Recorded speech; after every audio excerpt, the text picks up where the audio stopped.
अस्सलाम वालेकुम दोस्तों, केपीके का बजट मंजूर भी हो गया, खान साहब के साथ गद्दारी भी हो गई। अब सफाइयाँ भी पेश की जा रही है और पॉलिटिकल कमेटी कोर कमेटी के 20 मेंबरान जिन्होंने 22 तारीख़ को इजलास में शिरकत की थी ऑनलाइन, उसमें बलूचिस्तान के 2 जो मेंबर्स हैं उनका मौक़िफ़ भी आ गया है कि खान साहब ने वाज़ेह तौर पर हिदायत दी थी केपीके का बजट मुझसे मुशावरत किए बग़ैर मंजूर नहीं हो सकता, जिसमें खान साहब ने 5 बंदों के नाम भी लिए थे कि ये आके मुझसे मुशावरत करेंगे, इस पर बहस करेंगे कि किस तरह का बजट है। लेकिन बदकिस्मती से वो मंजूर भी हुआ, पेश हुआ था 13 तारीख़ को और कल मंजूर भी हो गया।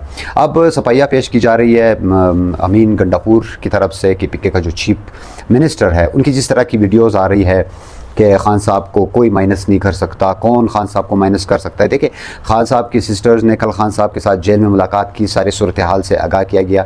इस पर खान साहब ने वाज़ेह तौर पे गया है, वाज़ेह तौर पे कहा है कि आपने सुप्रीम कोर्ट जाना है और आपने ये जो है ये अतमी बजट नहीं होगा, इसमें आपने सरप्लस बजट क्यों दिखाया। ये केपीके का कि अवाम का पैसा है, ये उनका हक़ है। सरप्लस बजट के बारे में जिस तरह IMF ने ये डिमांड किया था कि सारे सूबे जो है वो सरप्लस बजट देंगे ताकि जो ख़सारा है वफाक का वो पूरा हो सके और इसमें से जो नया किस्त है वो आ सके। अच्छा, अफसोस की बात यह है कि हमारे अपने लोग अली अमीन गंडापुर, जिस पर खान साहब ने वो ट्रस्ट किया, लोग उंगलियां उठाते थे। खान साहब कहते थे कि ये जो है मैंने इसको चीफ मिनिस्टर बनाया है, सब ने इसके साथ मिलकर जो है जाना है। तो अली अमीन गंडापुर का और केपीके की जो काबिना है उनका फ़र्ज़ नहीं बनता था कि वो जाके खान साहब से मिलते। अगर उनकी मुलाकात नहीं करवाई जा रही थी तो उन्होंने एहतिजाज किया, जिस तरह खान साहब ने कल भी कहा कि पहले आपने सुप्रीम कोर्ट के पास जाना था कि ये बजट हम पास करवा ही नहीं सकते,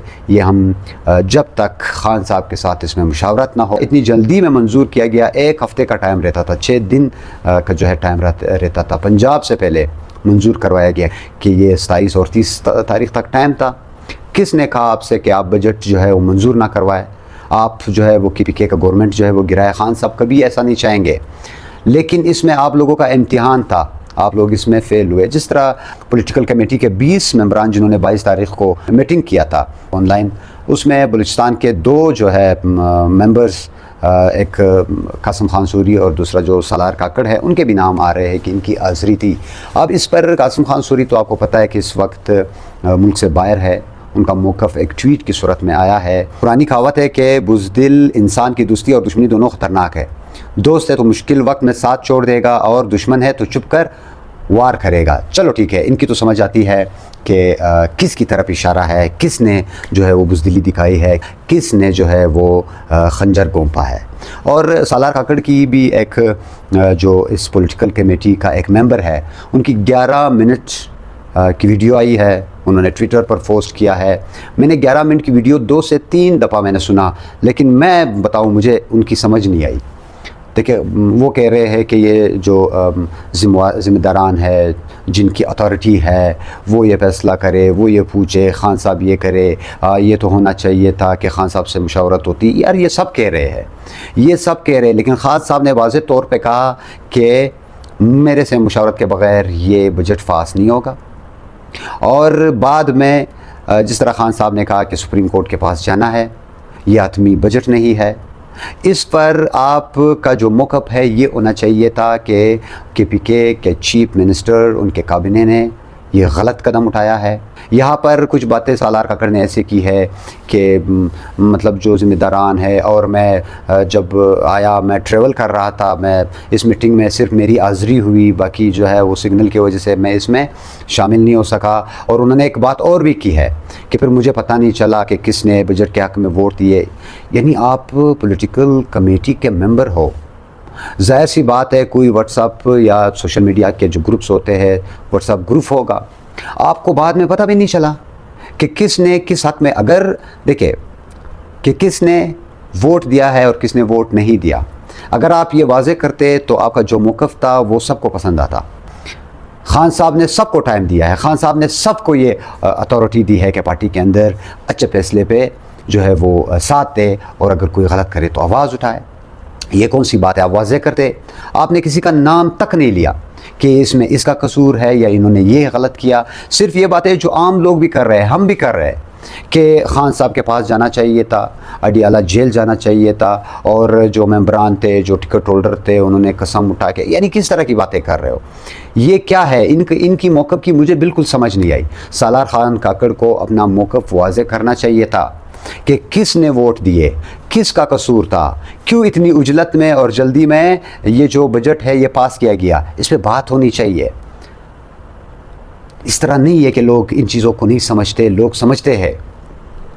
आपके ट्वीट पे, आपके ट्विटर के अंदर लोगों ने ट्वीट किए हैं कि कोई कह रहा है हमें इनकी समझ नहीं आ रही, कोई कह रहा है 11 मिनट में कुछ ना बोलना ये भी एक महारत है। और मैं भी ये कहूँगा कि आपने महारत दिखाई है। कल आप पे कोई सवाल उठाएगा तो आप कहोगे जी मैंने तो मौका पेश किया था, मैंने ये कहा था कि ज़रूर खान साहब से मुलाकात होनी चाहिए थी। असल बात यह है कि ये जो बजट है ये पास हुआ, ये गलत हुआ या सही हुआ। आपकी बातों से एक बात जो आपने यानी एक अजीब तरीके से बात की है, और आपका ये मकसद है, और सालार खान काकड़ का ये मकसद था कि KPK का गवर्नमेंट जो है वो नहीं जाना चाहता, नहीं जाना चाहिए। हम मुक़्तदर हल्के जो है वो चाहते यही थे कि KPK का जो गवर्नमेंट है वो यानी ये चीज़ जाए उस पर, गवर्नर राज पर, और KPK का गवर्नमेंट ख़त्म हो जाए। कोई नहीं चाहता, खान साहब भी नहीं चाहता। इसके अलावा भी ऑप्शंस थे, ये अदालत जा सकते थे, सुप्रीम कोर्ट जा सकते थे कि हमें अपने लीडर से मुशावरत करने दिया जाए बजट पर, और ये अडियाला जेल के सामने बैठ सकते थे। और जिनको हुकूमत दी गई, जिन पे भरोसा किया गया, उन्होंने खान को धोखा दिया, उन्होंने खान के साथ दगाबाजी की। अब क्या है, ये लोग कल जा रहे हैं। अभी मुझे सोशल मीडिया पे एक लिस्ट मैंने देखा, वही 5 नाम जो खान साहब पिछले 10-15 दिन से, 20 दिन से कह रहे थे कि इनकी मुलाकात करवाई जाए मेरे साथ, ये मेरे साथ बैठे बात करे। अब ये इनके जो है नाम है, 19 तारीख को इनके नाम आते तो अच्छा होता। अब ये कल जाएंगे, खान साहब से मुलाकात करेंगे, ज़ाहिर सी बात है खान साहब तो कहेंगे जाए सुप्रीम कोर्ट, और ये जो बजट है वो हतमी नहीं है, तो ये भी आके बाहर मीडिया पे यही कहेंगे। लेकिन मैं समझता हूँ अब फ़ायदा ही क्या है, अगर सुप्रीम कोर्ट ये कहे कि ये बजट था, बजट तो आपने मंजूर करवा दिया, अब इसकी क्या ज़रूरत है, इसमें तरमीम कैसे हो सकती है? सब यही कह रहे हैं कि जो इस रिजीम चेंज से लेकर आज तक जेल गए, उन्होंने कुछ महीने जेल में गुजारे, इनमें 90% जो है वो कॉम्प्रोमाइज़्ड है, वो कुछ ना कुछ कह कर वो बाहर आए हैं। नहीं तो मेरे आज भी बहुत से सियासीरान जो है वो जेल में हैं, बहुत से सीनियर आज भी जेल में हैं। तो इन्हें चाहिए था कि ये या तो साइड पे बैठ जाते, पार्टी छोड़ जाते। अगर ये इस बयानिए का बोझ नहीं उठा सकते थे, अगर इनकी फाइलें, ऑडियो वीडियो या करप्शन की फाइलें मौजूद थी, तो ये घर बैठ जाते, गद्दारी तो ना करते पार्टी के साथ, गद्दारी तो ना करते खान साहब के साथ, गद्दारी तो ना करते उस तहरीक के साथ जिसके लिए खान साहब 29 साल से मेहनत कर रहे। तो इसके लिए जो PTI के जो वर्कर है ये आवाज़ उठाएंगे, तो खान साहब को फैसला लेना चाहिए। तो पार्टी की जो लीडरशिप है वो अपने सिस्टर्स को सुपर्द करनी चाहिए। वही कुछ जो खान साहब की सिस्टर्स है वो मुखलिस भी है और वो मेहनत भी कर रही है। बस ये चीज़ें आपके सामने हैं, इन चीज़ों को आपने देखना है। फिर हम देखें हम पार्टी के अहदेदारान से क्या गिला करेंगे?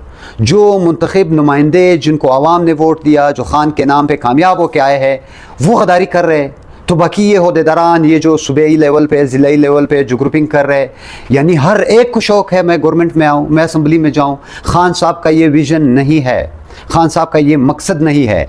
उस विज़न को ना भूलिए, अपने बच्चों के लिए सियासत ना करे, कौम के लिए सियासत करे, इस मुल्क की खुददारी के लिए सियासत करे, इस मुल्क में रूल ऑफ लॉ के लिए सियासत करे। और आखिर में PTI के तमाम वर्कर्स से जो मुखलिस लोग हैं उन्हें मायूस नहीं होना चाहिए। इंशाल्लाह जुल्म के बाद आसानी होगी, खान साहब रिहा होंगे। ये तहरीक किसी अपने ज़ात के लिए नहीं है, ये खान साहब की तहरीक एक मन-ए-ख़ेज़ तहरीक है, ये अल्लामा इकबाल की खुदी के लिए है, कायद आज़म मोहम्मद अली जिन्ना की कुर्बानी के लिए है कि हमारा मुल्क एक खुददार मुल्क बने। और जिस तरह से खान साहब ने एक जुल्म के आगे झुकने से इनकार किया, जिस तरह ईरान ने इसराइल और अमेरिका और पूरे ख़िते के सामने जुल्म से इनकार किया, डट के मुकाबला किया, और वो सुखरू भी हुआ। अमेरिका को, इसराइल को इस बात पे वो सरेंडर करना पड़ा, उन्होंने सीज़ फायर की, उन्होंने जंग बंदी की, क्योंकि वो जानते हैं वो अरहद तक जाएगा और उस अरहद में अमेरिका की कमज़ोरी भी सामने आएगी। और इसराइल तो उसकी तो कमज़ोरी आपके सामने आ गई, वो तो एक कमज़ोर मुल्क, जिस तरह से उनकी चीख है, जिस तरह से उनका जो आयरन डूम सिस्टम जो दिफाई निज़ाम था वो दरहम बरहम हो गया। अब उनकी जो एक इज़्ज़त बचनी ईरान के साथ, वो मिल बैठ के इस चीज़ पे उनको राज़ी करे। जंग तकरीबन सीज़ फायर की तरफ चला गया है। ईरान ने 12 दिनों के जंग में हिम्मत, जुर्रत और बहादुरी दिखाई है। तो इंशाल्लाह जो इमरान ख़ान है वो 2 साल से इसी तरह इस जुल्म के ख़िलाफ़ डट के खड़ा है और इंशाल्लाह वो सुरखरू होके निकलेगा। शुक्रिया।